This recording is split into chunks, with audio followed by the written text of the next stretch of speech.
에스라서 1장부터 6장까지는 성전 공사에 관한 이야기인데, 성전 이 공사가 쉽게 이루어지지 않았어요. 하나님의 이제 때가 되었고, 또 하나님이 고레스라는 사람을 또 사용하고, 그리고 많은 사람들의 자원에서 헌신해서 유다 예루살렘으로 내려가서 성전 공사를 시작했지만, 우리가 마음 먹은 대로 이게 모든 게 다 이루어지지는 않잖아요. 삶이라는 게 그렇습니다. 우리가 계획한 대로 다 되어지지 않아요. 우리가 생각한 대로 모든 것이 펼쳐지지 않는다라는 것을 우리 인생을 통해 알 수 있고, 또 성경이 이것을 또 보여주고 있습니다. 그러나 여러분, 하나님의 계획은 막을 수가 없다라는 거죠. 사람이 우리가 그 마음으로 계획할지라도 그 길을 인도하시는 분은 하나님이시다, 이렇게 잠언서 16장에서 이렇게 이야기를 하잖아요. 우리가 여러 가지 계획을 가지고 또 앞길을 나아가고 뭔가를 준비해 가지만 하나님의 인도하심을 따라가는 것은 너무나 중요하다라는 생각이 들어요. 1장부터 6장까지 이렇게 내용을 보면 이스라엘 백성들이 어떻게 해요? 하나님의 인도하심을 잘 따라가고 있다. 물론 학개서와 말씀을 비춰보면 그들이 약간 자기의 삶에 이렇게 집중했던 부분들이 이렇게 있어요. 그럼에도 불구하고 하나님 백성들이 어떻게 합니까? 하나님이 인도해 주신 대로 따라가는 것들을 보게 돼요. 성전 공사가 16년 정도 이렇게 멈춰졌었거든요. 중단은 되었지만 어떻게 해요? 다시 재개돼요. 우리의 삶에도 가는 길에 뭔가 이렇게 멈춤이 있죠. 쉼이 있어요. 돌아가는 게 있다라는 거예요. 그러나 이게 어떻게 해요? 다시 재개된다. 이게 하나님으로부터 시작된 거라면, 이게 하나님으로부터 온 거라면 어떻게 하는 거예요? 다시 가는 거예요. 다시 고. 그죠? 아니면 어떻게 할까요? 안 되는 거예요. 아무리 하려고 해도. 하나님께서 이제 선지자들을 통하여서 어떻게 합니까? 그들이 잠자고 있었고, 어떻게 보면 멈춰 있었던 것들, 공사를 막았던 것들이 이 바사 제국에서 이제 중지 명령을 내렸기 때문에 할 수가 없었잖아요. 그러면 바사 제국이 허락이 떨어져야지 되는데, 하나님이 어제 말씀을 통해 들려준 것은 뭐예요? 선지자들을 통해서 공사를 재개하도록 그렇게 말씀을 하셔요. 그렇게 어떻게 합니까? 하나님의 말씀을 듣고 공사를 재개를 하죠. 이게 지금 우리의 성경을 보니까 그랬나 보다 싶은데, 당시로 가면 굉장히 큰 모험이죠. 식민 지배를 받고 있는데 그 제국에서 이제 그죠? 바사 제국이 허락하지 않는 거를 내가 한다? 그건 어떻게 해요? 어떻게 보면 국가에 대한 반역이 될 수 있는 거잖아요. 그러나 우리 하나님의 사람은 어떤 사람들입니까? 하나님 말씀이 우선인 사람들이잖아요. 그래서 말씀을 따라서 성전을 공사를 하는데, 그때 바사 제국의 총리인 다뜨네가 이제 찾아와서 누구의 허락으로 성전 공사를 지느냐 조사를 한 거죠. 허가서 가지고 있냐, 무슨 근거로 이 공사를 시작하냐라는 거죠. 유대인들은 이제 바사 제국의 초대 왕이었던 이 고레스 왕의 그 조서 칙령이 있었죠. 성전 공사해라. 필요한 자원들 지원해 줄 테니까 내려갈 사람 다 내려가서 공사 진행하라. 이 고레스가 내려진 칙령 조서가 있었단 말이에요. 그래서 이걸 근거로 말을 해요.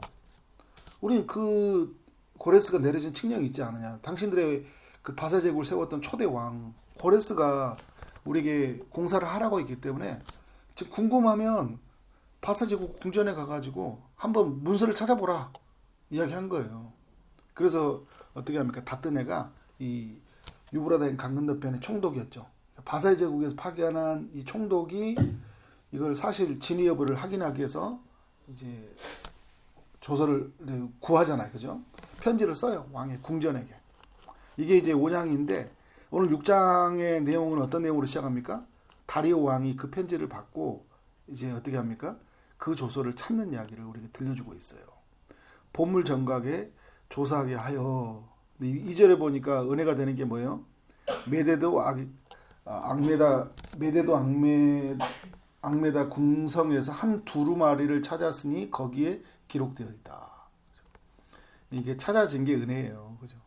그러면 그 전에 이게 얼마든지 이게 없어질 수도 있고 안 찾아질 수도 있고 안 보일 수도 있는 거잖아요. 물론 이제 그 역사의 기록들을 복원했기 때문에 찾으려고 했지만 얼마든지 이것이 어떻게 다리오 왕 편에서는 이 일이 저 뒤에 일이 될 수도 있는 거예요.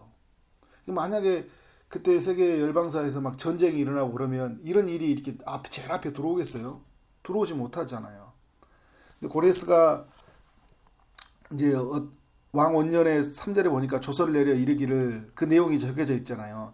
예루살렘이는 하나님의 성전에 대하여 이르노니 이 성전 곧 제사 드리는 초소를 건축하되 지대를 견고히 쌓고 그 성전의 높이는 60규빗으로 너비는 60규빗으로 하고 큰 돌 색효에 새 나무 한 결을 놓으라. 그 경비는 다 왕실에서 내리라. 그죠? 성전 공사에 대한 명령이 있었고, 그리고 어떻게 합니까? 성전에 필요한 것들도 그 비용까지도 지불하겠다. 그리고 성전에 들어가는 기물들도 어떻게 다 반환하는 명령까지 다 담겨져 있는 거예요. 이런 놀라운 거죠. 그러고 나서 이 6절 이하에 이제 다리오 왕이 명령을 내립니다. 이제 유브라데 강 건너편 총독 다뜨네와 스달보스네와 너희 동간 유브라데 강 건너편 아비삭 사람들은 그것을 멀리하여 하나님의 성전 공사를 막지 말고 유다 총독과 장로들이 하나님의 이 성전을 제자리에 건축하게 하라. 무슨 말씀입니까, 여러분? 성전을 건축하도록 이제 허가해 주는 거잖아요. 이게 은혜라니까, 여러분. 이게 다리오라는 사람이 이렇게 내려주기 유연하게 굉장히 어떻게 해요? 유대 백성들에게 그 어떤 친화적인 정책을 펼치고 있잖아요. 그 전에 아하수르의 왕은 이렇지 않았잖아요. 그런데 지금 이 세 번째 다리오 왕은 어떻게 하고 있어요? 유대 편에서 친화적으로 정책을 펼쳐주고 있어요. 이 사람이 무슨 근거로 할 수 있냐라는 거예요. 물론 역사에 이제 여러 문헌들, 다른 문헌들이에요. 이제 예경 뭐 이런 성경들까지, 예경 이런 것들 자료들까지 포함하면 수룹바벨이라는 사람, 첫 번째 귀환했을 때 데려온 총독 있죠. 유대의 사람. 이 수룹바벨과 다리오가 어렸을 때 친구였을 것이다. 이렇게 이야기를 해요. 다리오가 왕이 되니까 친화적으로 유대인들에게 정책을 펼쳤는데 마침 또 어떻게 해요? 그 조서가 올라오니까 이렇게 적극적으로 해줬을 것이다. 이렇게 이야기를 하는 이제 이야기가 이제 조병호 목사님 책에 보면, 성경과 5대 제국의 책에 보면 이런 내용들이 나와요. 근데 어찌됐든 이제 우리가 알 수 있는 게 뭐냐면 하나님이 일하시니까요. 이런 방법으로도 해결이 되는 거예요. 놀라운 거예요, 여러분. 그래서 우리가 막 제안해서 안 된다, 못 한다 라는 게 아니라 어떻게 해요? 하나님이 어떻게 하실까라고 우리가 귀를 기울이고 또 우리가 하나님을 바라보는 것은 너무나 중요한 거죠. 자, 성전 공사를 방해하지 말라 하면서 또 이제 9절에 보니까요. 또 그들의 필요로 하는 것 곧 하나님께 드릴 번제의 수송아지와 순양과 어린 양과 또 밀과 소금과 포도주와 기름을 예루살렘 제사장의 요구대로 어김없이 날마다 주라고 이야기해요. 그러니까 제사 드릴 수 있는 제물 있죠. 이런 것들을 어떻게 하는 거예요? 제공해 주라 이야기하고 있어요. 그러니까 이전에는, 지금까지는 성전 공사에 필요한 재료들 또 준비해 줘야 되잖아요. 뭐 나무도 필요하고 뭐 거기에 들어가는 돌도 필요하고 여러 가지 필요하잖아요. 그런 것도 주는데 이제 성전에 이제 나중에 지어지면 제사 드릴 수 있는 것들까지도 제공해 주어라 이야기를 해주고, 저 세 번째 내려진 명령이 뭐냐면 11절과 12절인데 방해하는 자는 어떻게 한답니까? 처벌하겠다라는 거예요. 성전 공사 방해하는 사람 처벌하겠다.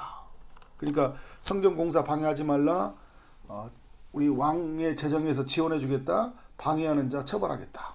이 세 가지 명령을 내려줘서 어떻게 합니까? 이제 성전 공사가 시작이 되어진 거예요. 그러니까 이렇게 우호적으로 적극적으로 이스라엘 백성 편에 서서, 이 사람이 하나님 믿는 사람은 아니잖아요. 이 사람이 하나님의 약속을 받은 사람, 언약의 사람은 아니라고요. 근데 하나님이 사용했던 거죠. 이 사람의 고백 속에 보면 뭔가 하나님을 많이 아는 것처럼 이제 보여주는데, 우리가 이제 역사에 거기 들어가서 그 사람 이면에 어떤 게 있는지는 모르겠지만 중요한 건 뭐냐면 하나님이 그를 사용했다라는 거예요. 그러니까 우리가 살아가는 여정에서 우리가 막 막혀 있고 안 되는 것 같이 보여도요, 하나님이 기가 막힌 방법으로 사람들을 동원하고요, 그들을 변화시키고요, 그래서 하나님의 일을 하게 하셔요. 그러니까 우리의 중심이 어디에 있냐, 우리가 누구를 바라보느냐가 있는 것 같아요. 그러면 어떻게 해요? 하나님이 필요한 거 다 주신 거예요.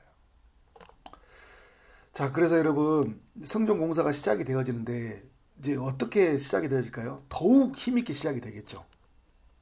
이제 어떻게 해요? 하나님의 말씀에 명령이 있었죠. 명령이 있었으니까 그 명령을 따라서 순종하고 성전을 지었단 말이에요. 그런데 확실한 게 뭐예요, 이제? 다리오 왕이 허가 명령을 내려줬기 때문에 이제 주변 나라가 성전 공사에서 방해할 수 있어요, 없어요? 방해 못하죠. 확실한 이제 문서까지 가지고 있고 왕의 직인이 찍혀져 있는 허락 명령까지 가지고 있으니까 이제 마음껏 이제 뭘만 하면 되는 거예요? 성전 공사만 하면 되는 거예요. 여러분, 그래서 마음껏 이제 예배만 드리면 된다니까요. 마음껏 우리가 주님을 바라보고 주를 위해 살아가면 되는 거예요. 하나님이 필요한 모든 것을 다 공급하시고 준비하시고 하셨다라는 거예요. 그러나 여러분, 이제 13절에 이렇게 12절에도 보면 신속히 행하라고 이야기하잖아요. 이 다리오 왕이 명령을 내렸고 13절에 보면 이 다트네와 스달보스네 그들 동감들, 그들이 있는 지도자 리더들이 뭐 어떻게 하냐면 신속히 준행해줘서 어떻게 합니까? 유다 사람들이 14절 이후에 보면 성전 공사에 참여할 수 있어요. 근데 14절 말씀을 보면서 어떤 생각이 들었냐면 여전히 성전 공사는 힘든 일이고 어려운 일이다. 여러분, 이 삶에 우리가 터전도 같이 읽어야 되고, 우리는 이제 역사로 보니까 성전 공사가 마무리됐다고 하지만 거기에 참여되는 사람들은 어떤 건강이나 또 또 경제적인 문제나 가정의 문제나 이런 게 있을까 없을까요? 있겠죠. 그 소소한 이야기 스토리들이 있을 거예요. 굉장히 고단하고 아프고 힘든 일들이 있어요. 근데 오늘 말씀에 보니까 유다의 사람의 장로들이 선지자 학개와 이도의 선지자 스가랴의 권면을 따랐다. 그러니까 그 성전 공사에서 자기들이 계속 그 귀를 기울였던 게 누구냐면 선지자, 그때 세워져 있던 학개와 스가랴 선지자의 말을 따른 거예요. 근데 그러니까 어떤 일이 일어나는 거예요? 성전 건축하는 일이 형통하니라. 성전 건축이 무난하게 잘 진행이 되어진 거예요. 근데 여기에는 여러분 그 권면하였다 이야기할 때는 이것은 어떤 의미를 다 담고 있냐면 이로하였더라 막 이런 의미도 담고 있는 거예요. 이제 힘내라. 이렇게 하나님의 말씀을 통해서 힘내고 소망을 주고 또 은혜를 끼치는 말들이 있잖아요. 그래서 이거를 또 확인해 보려면 어떻게 할 수 있냐면 학개서하고 스가랴서를 보면 이제 우리가 그걸 알 수 있죠. 그래서 하나님이 그때 학개서와 스가랴라는 이 선지자를 통해서 말씀해 주셨던 내용을 우리가 같이 오늘 묵상하면 학개를 통해서 이전보다 더 큰 영광을 주리라 주시는 말씀들, 스가랴를 통해 여러 비유를 통해 하나님이 이루실 그 약속들, 앞으로 이 이스라엘 백성들 가운데 일어날 일들을 막 보여주시거든요. 그러니까 이런 말씀 들으면서 어떤 생각이 들었을까요? 성전 지으면서 하나님이 우리에게 어떤 삶의 영광을 부어주실까? 그러니까 멈출 수가 없는 거예요. 앞으로 예비된 하나님의 은혜가 복이 너무나 크기 때문에 이 이루가 되는 거잖아요. 그러니까 오늘 내가 내 삶에서 하나님의 일에 참여하는 것에 힘을 낼까 안 낼까요? 힘을 내는 거예요. 이게 전부라고 생각했다면 그냥 아무것도 그냥 예를 들어서 그냥 공사 짓는 것 그 자체가 그냥 일로만 끝난다고 하면 아무런 의미가 없죠. 근데 이것이 곧 앞으로 하나님을 예배하는 일이고 하나님이 이 땅을 축복하는 일이라고 생각하니까 어떻게 하는 거 너무 큰 힘이 되는 거예요. 성전 공사는 잘 맞춰졌고 그리고 이제 어떻게 하는 거예요? 그 밑에 보니까 조서를 따라 성전을 건축하는 일이 끝냈다. 조서와 여러 가지들을 가지고 성전의 공사를 끝내게 됐고 15절에 보니까 이제 다리오 왕 제6년 이달월 3일에 성전 일을 끝내니라. 이렇게 맞춰졌어요. 근데 이 자리에 있던 사람도 얼마나 은혜롭까요? 그죠? 일이 맞춰졌다니까요. 여러분, 우리 인생 속에 하나님이 주신 미션, 우리에게 주신 사명이 있어요. 우리는 그 사명을 위해서 소명, 부르심을 받았잖아요. 근데 그 일이 딱 맞춰졌을 때. 근데 우리 인생 전체에 대한 소명이 있거든요, 부르심. 그리고 그 소명에 부르심 받은 우리에게 사명이 있어요. 그 인생 전체의 마지막에 갔을 때 하나님의 영광으로 봤을 때 그때 기쁨이 있고 그리고 그때 일을 맞춰졌을 때 하나님이 주신 그 부르심 앞에 순종하고 나아갔을 때 그때 주는 기쁨들이 또 있어요. 여러분 그 이후에 보니까 어떻게 해요? 성전 봉헌식 하죠. 그리고 또 뭘 합니까? 그동안 행해지지 않았던 유월절 어린 양의 죽음과 그의 피와 그의 살을 먹는 그 기쁨을 누리는 그 축제를 누리는 거예요. 이 기쁨들을 주시려고 하나님이 이 모든 일을 행하신 거예요. 그래서 이스라엘은 이제 말씀 중심, 하나님 중심, 예배 중심의 사회가 이제 만들어져 가는 거예요. 이게 하나님의 일하심은 놀랍죠. 그리고 이 일에 참여한 사람들이 그 영광스러움을 누렸다라는 게 얼마나 감사한지 몰라요. 이러한 이야기들이 오늘 우리의 삶 가운데 이 시대의 교회 가운데 남겨지기를 주의 이름으로 축원합니다. 아멘.